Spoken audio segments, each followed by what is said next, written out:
Okay, let's get started. This is a meeting about Gitaly alert fatigue. I'll start with item 1 on the agenda and share my screen.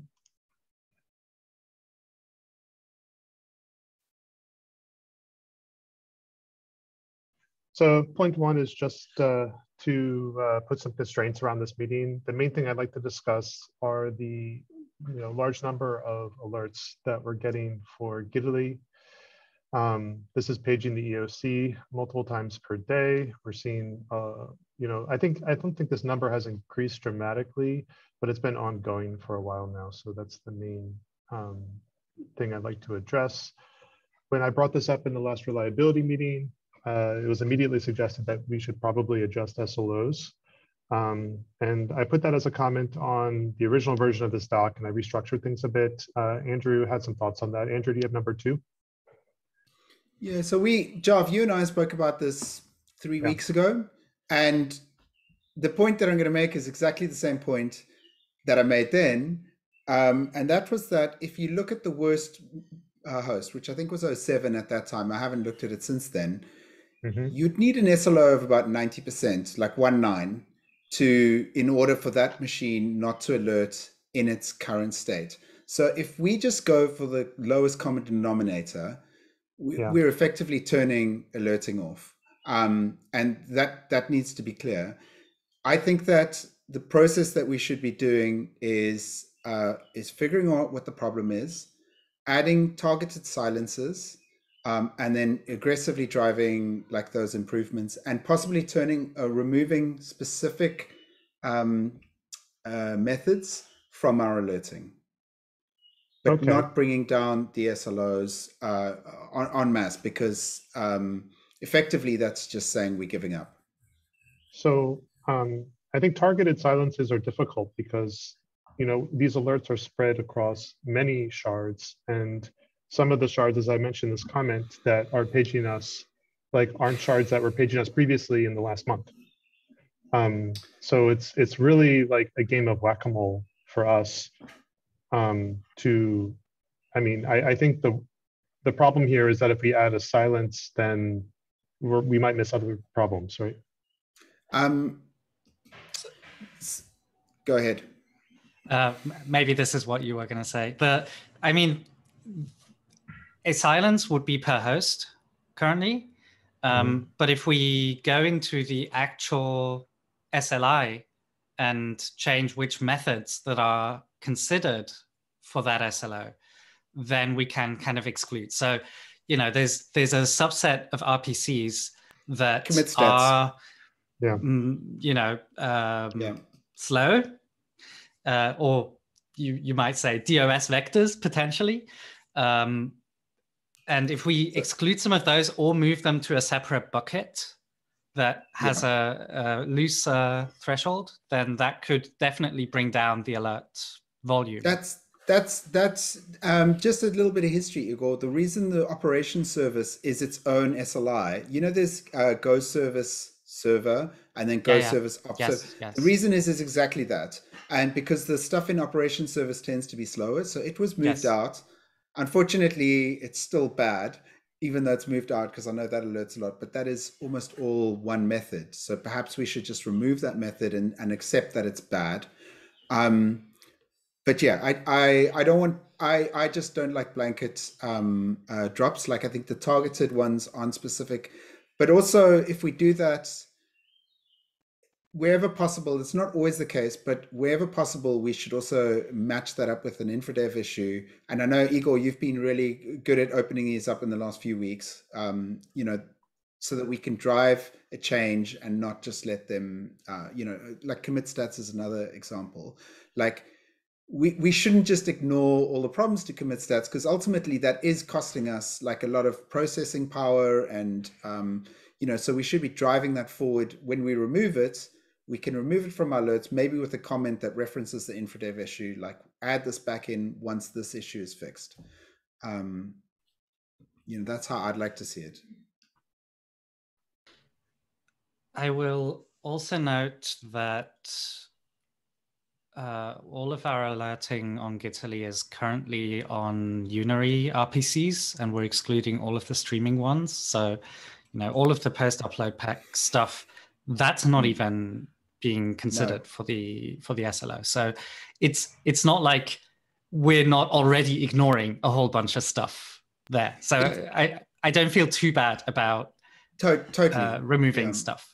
Yeah, it's intended to be like a bundle of requests that reflect like the general state of the server. So if the server is like really, really struggling and everything kind of goes up. So if there are specific requests in there that are not good reflections of the overall state of the server, then we should remove them.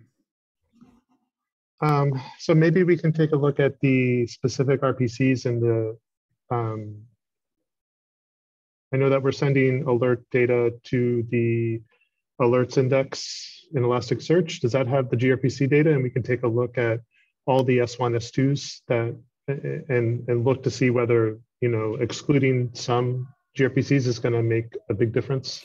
That's like a deep nested blob of JSON. So it's going to be kind of sucks. Difficult to in Elasticsearch. Yeah. I think it's also in the, so I can tell two, I can tell you of two: commit stats, and then the operation service user is ref is mergeable or something like that. Those are two really bad ones at the moment. And I would certainly say let's remove those from the alerting, at least with references to the both of those have got infradev issues about them with references, and maybe in the infradev issue also say we will turn alerting back on when this is fixed, so that we have some sort of reminder that we can undo that. That sounds fine. Reasonable. Yeah. So who can do that? Igor, do you want to take this as an action or no? Can do. Okay. I'd like to set a goal, like hopefully by even tomorrow, as early as tomorrow, that we, put a significant dent into the number of these alerts. I mean, I get the sense that at least 90% are not actionable by us. I mean, oftentimes we're digging in and finding one user. And then I guess the action is to find an infradev issue or open one. But right now it's just a lot of work for the EOC with everything else going on. So I'm not even sure if the EOC is the best person to be doing this. Like, can the Gitaly team help out with this, with these investigations? So I was wondering about that actually. With any SLOs that breach for the Pages team and for the CAS team, those alerts automatically go to like a configure alerts channel and a Pages alerts channel. And there used to be a Gitaly alerts channel, but I don't know if anyone's in it anymore or if it's even firing. Do you know? Does anyone know? I don't know. Sammy? I don't know. There is an alert channel still. I'm not sure how many people are actually following, mostly because of the high amount of notifications. There's a Gitaly alerts, yeah. Let's just take a look in here. It's mostly just deployments though, by the looks. Oh, and it's got some really old non-SLO alerts. So what about if we take out the Gitaly error rate is too high with fixed thresholds alerts, and we put in the SLO alerts, the ones that the on-call are getting? Sounds great. And Yeah, that should be very that could help straightforward. with the visibility, yes. Yeah. Andrew, can you do that quickly, or should someone else do it? I'm happy to do it. Okay.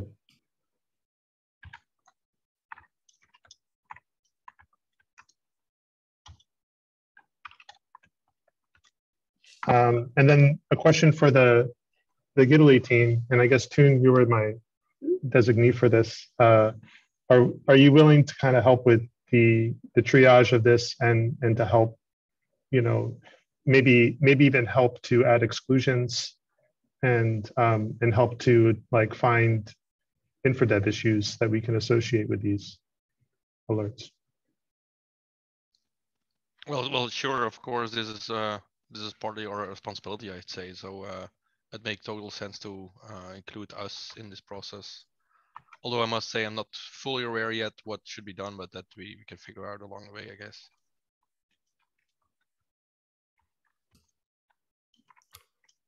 That's great. Thanks. The mergeability one is a big one at the moment, and you know, just also to say, like, it is user impacting. You know, more and more I will go to a merge request and I'll see that little spinner that says checking mergeability, and I'll be waiting and waiting and waiting, and you know, it never comes back, or I get frustrated and start refreshing and it never helps.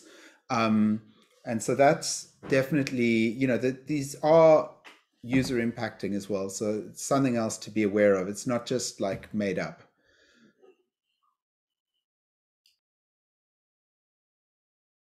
Yeah, but I see that they've got let's a whole do something epic about around that it. then. Totally right.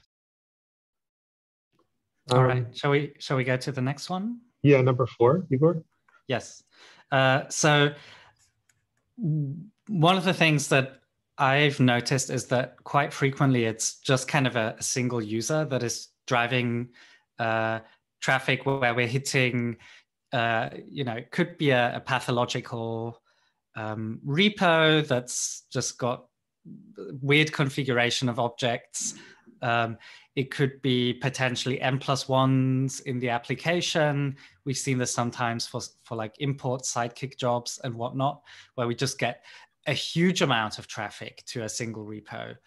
And so with that in mind, being able to just inhibit a single user from taking down a Gitaly shard seems like a good capability for us to have. We certainly do, to some extent, rate limit kind of at the front door, or like at the Rails application itself. But I think in many cases, Gitaly might actually be in a better position to rate limit because it has more context. Like, it knows exactly which RPCs are coming in. So I just wanted to kind of pose that question of whether it would make sense to build something there. So going back to, again, we had a conversation about this a while ago, and the per project concurrency rate limits, and there was a discussion around, we have those, and they probably need a review, because clearly I think, like, for post upload pack, the concurrency limit per project is 120. And if we get to that, the machine slows down, which is kind of against the point of it. So there was a discussion around reviewing all of those rate limits, at least as a first step. And then, you know, maybe lowering some of them and adding some more for extra things that don't have rate limits at the moment. I don't know if anything's happened with that.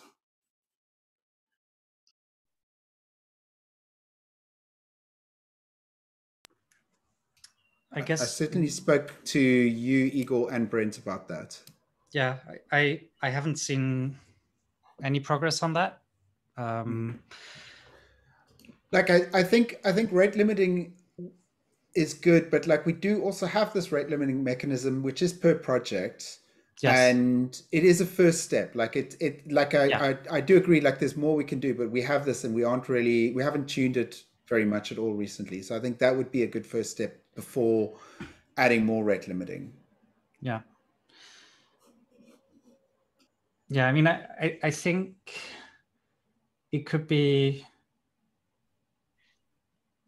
useful to have a feedback mechanism. So one of the issues with that concurrency rate limit is it still ends up hurting us, because it's still it doesn't have overcommit. The SLO, yeah, right.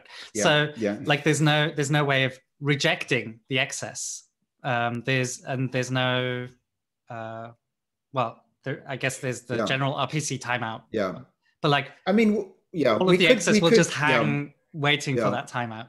So we do, we do have the 3. So some timeouts are very short. Some of them are like 1 second, and some are 5, and some are But So yeah. I guess what I'm getting at is, if we were to push back and like flat out reject some of those requests, then that would push, like shift left, if you want to use that phrase, and basically make it an application bug, like turn a capacity problem into an application bug, and then that also incentivizes fixing it. So if we had it that we maybe just like had a hard limit, like you can't queue more than n items, or you can't have more than n concurrent items per project or something like that, and then pushed it back. After that, it's kind of a reporting problem. It's not, like because we already return with a, or we'd basically just return with a specific gRPC code, and then, but we would not treat that as a bad gRPC code, right? It'd be one of the success. If we can exclude it from, like, treat it like a 400 effectively. Yeah, exactly. That's, and it is, that's all in our config anyway. So if we do that, then exactly as you say, then like create source code or whichever part of the application will get that, but Gitaly won't.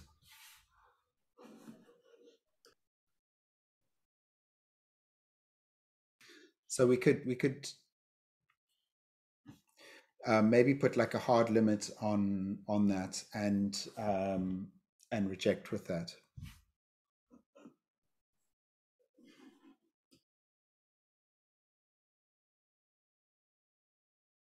And I guess currently it's per repo. Doing that per user could also be something worth looking into. Yeah, it could be. The problem is that then it's also, you probably want to go across all the Gitaly repos, because like a user might be, and then you need to have state, and Gitaly's never had a Redis instance. Per user per repo is already pretty good, or per user per shard, I think is already pretty good. Yeah, maybe. Possibly, like I think as a first, like maybe as a second step, as a first step, we just do it on the per project. Sure. The other thing that's like the thing I alluded to earlier, like if we could, it's one thing to have limits, but then it's actually quite nice if you can overcommit on those limits if there's nothing else available, or if there's nothing else that's hurting the server. So it's almost like the limit comes down as there's more load. And, like a classic example is the Gitaly Canary nodes. I think the reason we've got the rate limit set at 120 is to basically deal with that node, because everything on that node is GitLab or GitLab, right? And so we kind of, we've made it really high for that, but on another server where there's a lot more projects or a lot more repos, that limit doesn't make sense. But it's kind of hard to build a strategy around that. On that point, though, I think what we should have is we should set different limits for the prefect nodes, for the Gitaly Canary node, and then the rest of the fleet for the concurrency limits, because they've got very different workloads.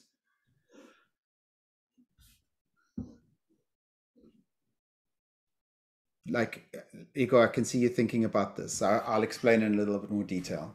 So yes, on the Gitaly Canary node, the only repos that effectively the only repo is GitLab or GitLab, right?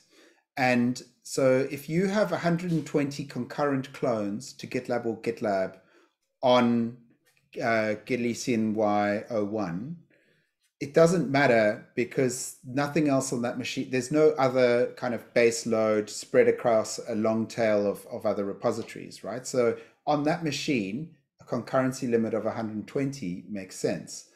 But on file 07, where there's 100,000 different repos that have all got the same load, 120 is too high, because you can't have like individual noisy repos all going to 120. Yeah. No, that makes sense. I guess we could also think about it more in terms of a per repo override, where we're giving GitLab or GitLab an exception because it's a big repo. Yeah. But yes, the result is the same. Yeah. Just instead of thinking about it per node, because it doesn't really matter so much where GitLab lives. We still want to give it more resources. But the reason I'm saying per node is because we can just do it in Chef then, which is like a hack, but Sure. Yep. Cool. I will take an action item to open an issue about the hard limit. Moving on to 5. Raheb? Oh, hold on. I had some sub-items for 4. Sorry about that. Yeah, just want to talk about protected paths. I've been in the rate limiting stuff recently, and it looks like, for the global rate limit for API, we're probably not going to be able to reduce it significantly because API is used a lot more than just Gitaly, gRPC calls. It's, used for all sorts of things, and the web front end uses the API as well. So there are protected paths, where you can specify certain paths, but I think the rate limit for that is hard coded. It's not something that we can configure. I think this would be beneficial. Like if we had the ability to put in specific paths, set specific rate limits, and that would, at least it would help for particular endpoints, and even maybe particular projects. Geoff, like, if I'm understanding you correctly, what about if there was different, so there were different kind of classes of rate limits. So the other question that you had was, you opened an infradev issue around global search recently, and somebody was accessing global search at the global rate limits, but that because of the way global search works, it was really hurting Postgres. And so we could say, and this is much easier for users to kind of understand, and I know that competitors do this exactly this way, which is why I know it's easy to understand. But we could say that the global rate limit is X, but then the rate limit for search is Y, and then on the search endpoints we say this is a search endpoint, be aware that it has its own rate limit, and then possibly we do the same thing on Git endpoints. So we say there's 3 categories: there's global, there's search, and there's Git, and then we can set different rate limits for those categories. That sounds reasonable too. Like I think I was thinking protected paths, since we already have that half implemented. It's not very robust, but you can. Is it on a route, or is it on an actual path? It's on an actual path. If it would need to be on a route. Yeah, it has to be on a route to route. So we would have to enhance that, but I was just thinking because it's already there, like maybe it'd be easier for us to extend it. The thing with that, as far as I'm aware, like that needs database lookup, and like that's a kind of Isn't it Redis? I thought it was Rack Attack. Yeah, it's Redis. Rack Attack. But the set of protected paths is I see. And that's not cached in memory? Probably, but yeah, it sort of feels more like the way that we can set on Gray. Well, we can talk about an issue, but there's a thing in Gray, but we're running out of time a bit. But we could be more declarative about it and say this is part of the Git or part of the search, but it's more detail. Okay, let's move on since we're almost out of time. Number 5, Rehab. This is a very brief point. During a lot of Gitaly-related incidents, we would quickly identify which is the offending method or user. But then to take an action, it sort of takes us a while. I don't know why exactly. Like, I think we're trying to find out why is the code behaving the way it is, when maybe some expert from the Gitaly team could have given us more information quickly, and that would have maybe give us the green light, okay, limit this user or block this user or do something as a mitigation. So I think identifying the methods or the users during an incident is very quick, but then to take an action, we're not really sure what to do. So that's just one thing I'm wondering. So Jav put together a table of either Jav or Igor put together a table of like known issues and infradev, but I don't know if it's actually by endpoint. And It's so by if incident. it's by incident. But what about if we had like somewhere that we could look up very quickly, and it was like, these are endpoints and a brief description, and these are the infradev issues, and then you can point it at that. The really nice thing now is in that infradev report, when you add a relationship between an incident and an infradev issue, it then comes up in the reports and says like 6 known incidents that were related to this, or 7. So every time you add a relationship, it becomes more obvious. But if we have a quick lookup table, like I think it would help everyone, right? Yeah, I mean, maybe we should just, if we're doing these silences anyway, maybe silence can link to the infradev issue, and the infradev issue links to the incidents. Yeah. Or something. But as the person on call still wants to look up just by the method. I think method is kind of the key here, right? Yeah. In most cases. So we just need like an issue that's got like a table or a wiki page, even something we can edit real quickly and add extra.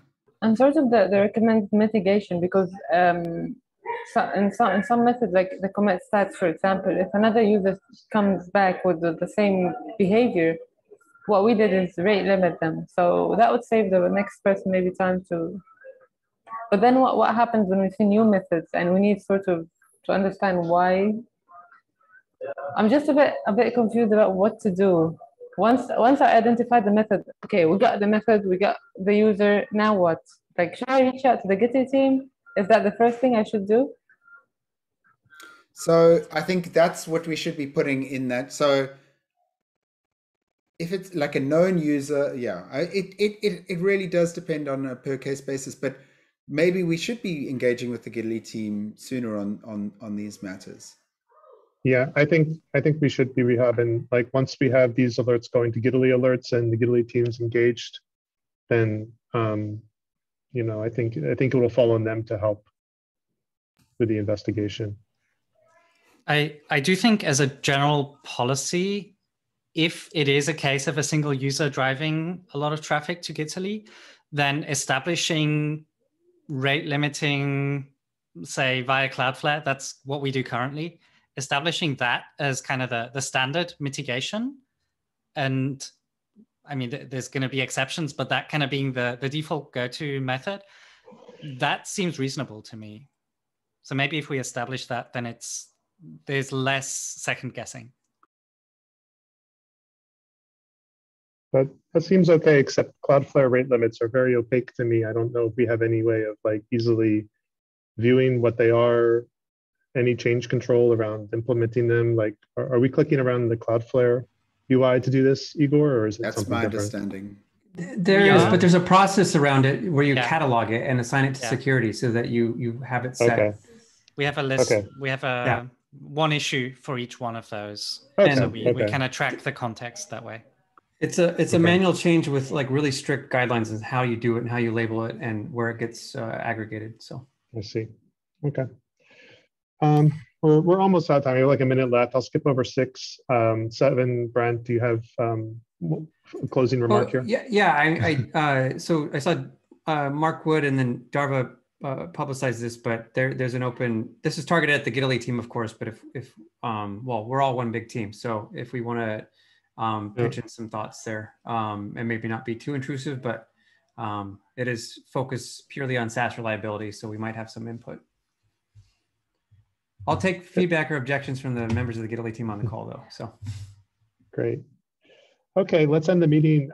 Thanks, everyone. I'm going to follow up with this like the end of next week to see where we are, and hopefully we'll see fewer alerts, you know, in the next week. Thanks, everyone. Bye. Thank you. Bye. Thanks for setting that up, Jav. Bye.